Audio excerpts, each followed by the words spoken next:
Welcome to We Interrupt This Broadcast. It's your monthly roundup of everything that's happening in the Australian screen industry. I'm Julie Eckersley. And I'm Kirsty Stark. And between us, we've been involved in hundreds of hours of screen stories, myself as a crew member and producer. And me as a commissioner, producer and actress. We're here to bring the industry together, spark a conversation and keep you up to date. So make sure to subscribe and follow us at We Interrupt Podcast on Instagram to join our weekly conversation. Let's get into it. Hello, Julie. Hi, Kirsty. Welcome to July. I can't believe it's July already. That last month went so fast. And we were actually together for part of it at the Regional to Global Summit. Yeah, the amazing conference put on by ScreenWorks. Such a beautiful part of the world, Lennox Head, and to be there with so many great people from across the industry and have some excellent conversations was really good. Oh, gee, they had a spectacular lineup. And yeah, big call out to Lisa and Jolene and all the team and the members of the board at ScreenWorks who were all there. That conference goes from strength to strength. And I think it's so brilliant to see the turnout. Deirdre Brennan gave a great speech that had a lot of people talking all about the importance of community on day one. And I think one of the things that people really love about that conference is how available people are. Like people were saying to me what it meant to them that Deirdre was there, that they got to have one-on-one conversations with her. And that's kind of the spirit of that conference. Yeah, I love it as well. I mean, last year and this year, I've been at the bar after opening night drinks, and some of the heavy hitters in the industry are sticking around for 3 or 4 hours talking to anyone who's there. This seems like a place where people really can connect and have conversations. Yeah, and we did a segment together on the future of the industry, which was really interesting. I talked about greenlighting yourself, my new favourite catchphrase, and you did a session on AI. What were the takeouts from that? Because people really loved that session. It was specifically about how to use AI to enhance your business and work output so that you can focus your human talent and creative skills on doing the work that matters to you. So very much about efficiency and not about using AI to do your creative work. Gosh, thinking about AI and with our interview with Jessie that came out last month, we've also had some really great feedback. Really always appreciate people telling us what they think, people asking questions. The Jessie conversation was very much about what's possible with the technology, and there's obviously an entire other side to the conversation about what we should be doing with the technology. And I went to a really great session at Regional to Global about AI with some of the heads of the guilds, so Screen Producers, Directors Guild and Writers Guild. Claire Pullen from the AWG said, which I had not really thought about, AI is not actually doing anything. AI is a decision being made by people to use a particular tool. So that choice is always in our hands. We say the cat's out of the bag, we can't go back now. But every decision to use AI is by an individual. So we really need to think about, why are we using it? What's our personal approach to AI? What do we believe in? And not just take it at face value. We need to really think about those moral and ethical issues and where it could lead long term. I think that is such a good point. And Claire's been amazing talking about those things right from the beginning. Obviously, the AWG have big reservations about AI, and she's been in Parliament talking about that as well, and always really worth listening to how the AWG are navigating this space. But you're right, it is all about futures, and it is really hard to know how to navigate it. And let's talk about some of the comments people have had in the follow-up to dropping that episode with Jessie Hughes from Leonardo AI.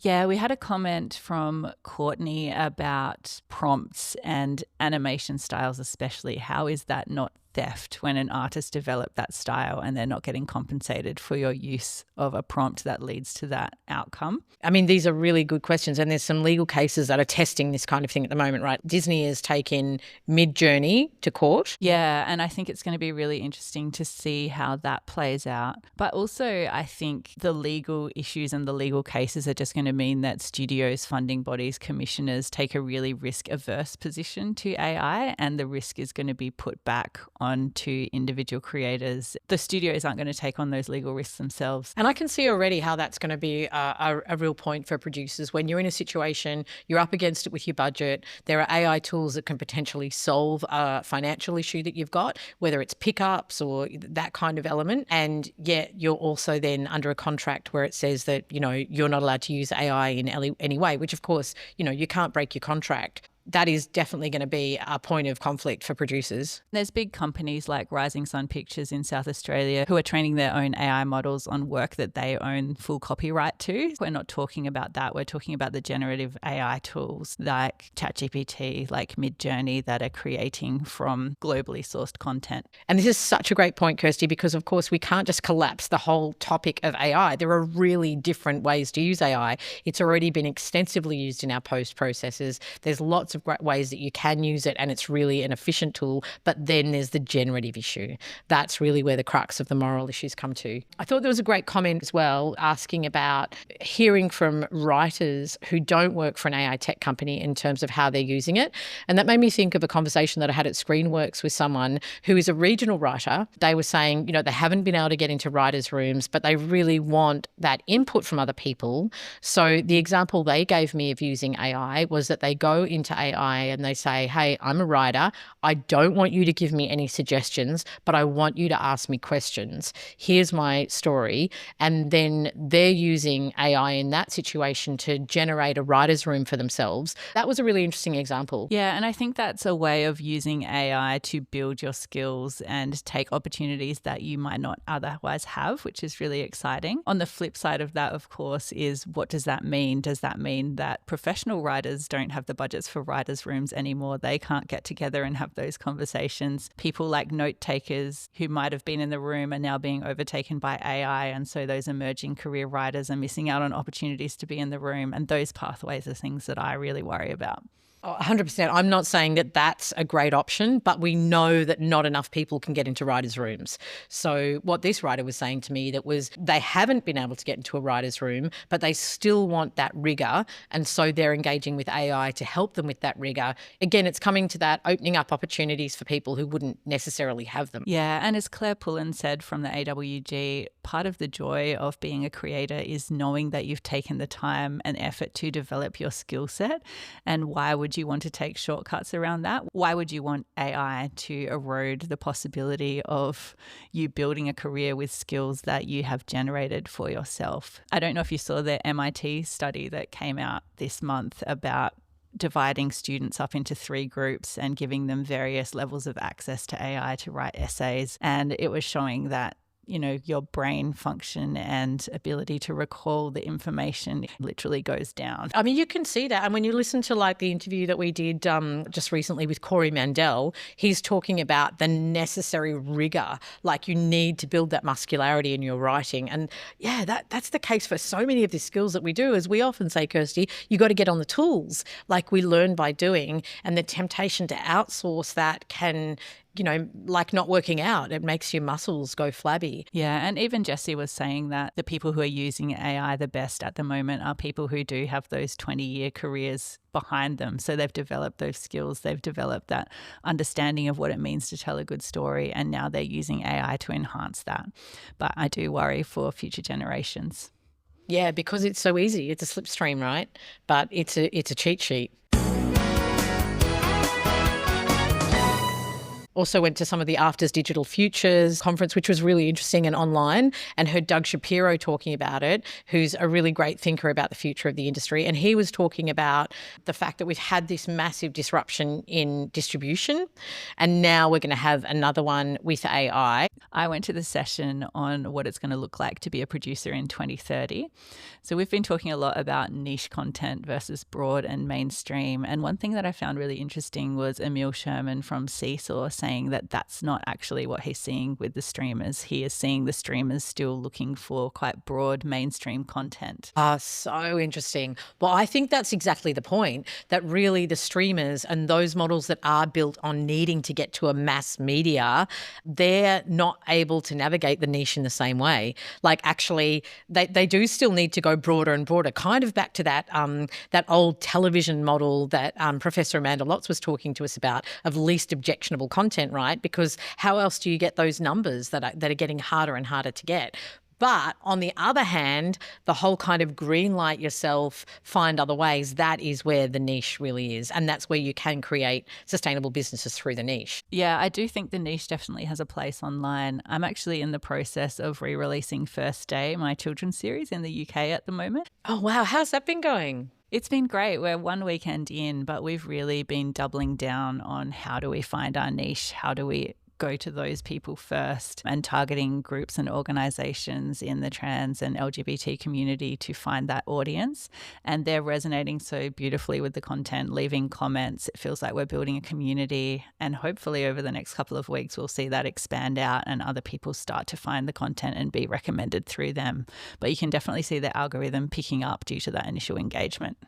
Oh, congratulations. I love that you're applying what we've been learning through this podcast, Kirsty. I know. I've actually been taking so many notes over the last 18 episodes and going, oh, I could use that. Let's try this. And it's nice to be able to learn from all these incredible people and apply it to our own work. 100%. When people say that they've been enjoying the podcast, I always say, well, I've learned so much. So we really hope that you guys are too listening, because that's why we're here. Yeah. And I know you're working on a feature at the moment and, putting some extra padding in the marketing budget, for example, for online. Absolutely. Absolutely. I'm back in pre-production, and can I just say, one of the things that always comes to me when I go into production is how much I love crews. Gosh, crews are amazing. They really are. Like the way that they come up, they're hardworking, the way that you can bring together a group of people who, may have worked together in some capacity before, but you bring them together in a new project, you bring new people in, and we create community. We, work together. Everyone knows their role. Like, really, a big shout out to crews. They are extraordinary. Yeah, there's no other industry where people can come together in such a short period of time and put out such incredible creative output, with no real prep time. You get your 6 weeks of pre or whatever it is, but to develop essentially an entirely new business from scratch around that property in a short period of time and get to such high level results, it's amazing. Absolutely. And to work under such pressure and work such long hours and look after each other and keep each other safe, like, it really is extraordinary. So there you go. We love crews. What other news have you seen around the country this month? Well, Screen Australia have got their guidelines out now. They came out on July 1st. If they apply to the work that you're doing, you should definitely go and check them out. And really interesting to read too, to understand how Screen Australia is updating and changing their approach to the industry changes. Also, big win for Screen New South Wales. How about that, Kirsty? Yeah, huge investment into the screen industry. They have just secured a $380 million screen and digital game support package from the government. So amazing. And a call out to the incredible Caius Hepworth, who runs that organisation. What a legend, and what a great win for New South Wales. Also, we saw some changes in its stand. So Michael Healy, who's a long-term executive in the screen industry, he's now been made Executive Director of Entertainment. Current Chief Content Officer Kayla Scobie, her new role is Executive Director of Entertainment Content Acquisitions. And Fiona Deer is really going to do some transformation around news. So, obviously Stan's so important to our industry, such a big commissioner. So I'm sure we're all watching really closely the changes that happen there and how they play out. And I saw that Tony Ayres and Elise McCready will be developing an ABC series inspired by the mushroom murders, which I know we've all been watching around the country. And given the guilty verdict that came down yesterday as we're recording this, it's going to be really interesting to see how they take that real life story and apply it to drama series. So interesting, and what fantastic hands to have that story in. Our production office stopped. We crowded around the ABC app watching that verdict come down. It really is the case that stopped a nation. So it'll be awesome to see that come to life in a drama. And I think it's had real global interest as well. I think it's going to go down as one of those quintessential Australian stories, like The Dingo's Got My Baby. Yeah, and of course, we're talking about it from an entertainment perspective, but there is a real family at the heart of this, and incredibly sad human story, I just want to say as well. And I think sometimes that's what drama can give. If you've got that 6 months or a year to reflect and look into the story, you can get some of that nuance around what may have happened or what some of that human background might have been. We've seen that with stories like Snowtown in the past. Absolutely. That is one of the great contributions of drama. You think you know a story, but then with all of the research, understanding, and point of view that a writing team, particularly like Tony and Elise, can bring, that you get a whole deeper understanding of humanity. And I'm really interested to see how they explore that, which I know will be thoughtful and deep and beautifully crafted.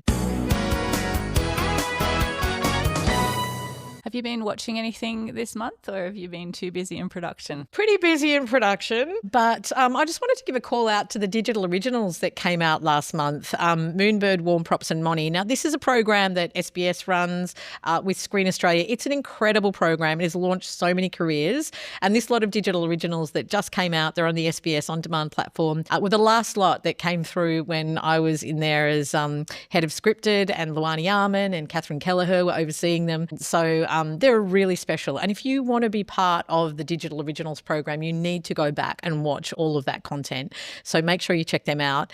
And another kind of SBS related thing that was really lovely to see is Pacifaho, which was also in there when I was there, through the Originate Features program, which was set up actually by Amanda Duthie. It's a beautiful African-Australian father and son story written by Kalu Oji, and that's from Vic Screen, SBS and Arena Media through the Originate Features program. And that is premiering at MIF. Such a great film, and excited to see that coming to life. Can't wait to watch them. Another thing I've been watching is Mixtape. Gosh, I love that. Oh, it's so beautifully nostalgic. The soundtrack is amazing.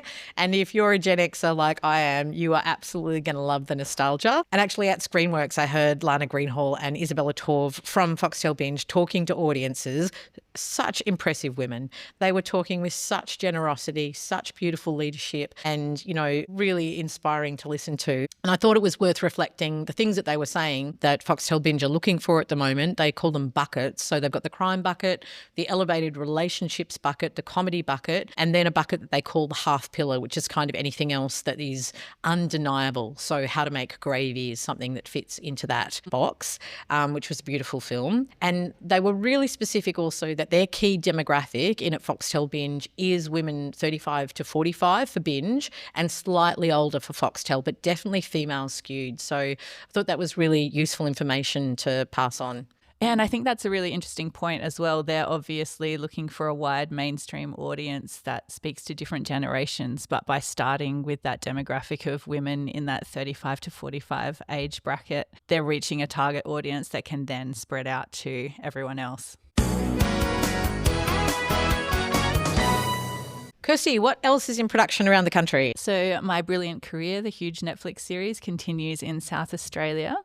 Over in Victoria, Goolagong, the story of Yvonne Goolagong has been announced, which I'm really excited to see. I loved watching tennis growing up. In Queensland, we have 2 years later, the romantic dramedy for Paramount Plus. And in WA, we have a new binge series based on the Postcard Bandit. No title yet, but that's being produced by Warner Brothers. And there's also a BBC Studios production, Reckless, shooting in Fremantle for SBS and NITV. That one's a remake, isn't it, Julie? Which is interesting given Hugh Mark's comments at Screen Forever. It's based on a BBC project called Guilt. So they've taken that piece of IP, they're doing a version for Australia with Cody Bedford writing. Yeah, I guess it's an interesting thing for the industry to navigate. Is that something that our public broadcasters should do, or is it more important for them to invest in original IP? Is there room for both? It's a question worth asking.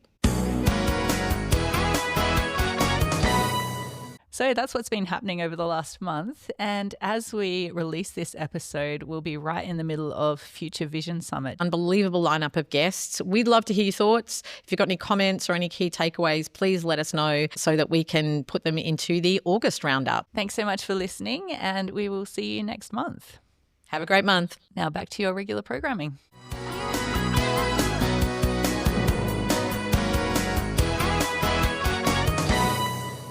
We Interrupt This broadcast is recorded on the unceded lands of the Bunurong people of the Kulin Nation and the Kaurna people of the Adelaide Plains, and we acknowledge them as the traditional custodians and first storytellers of these regions. Always was, always will be.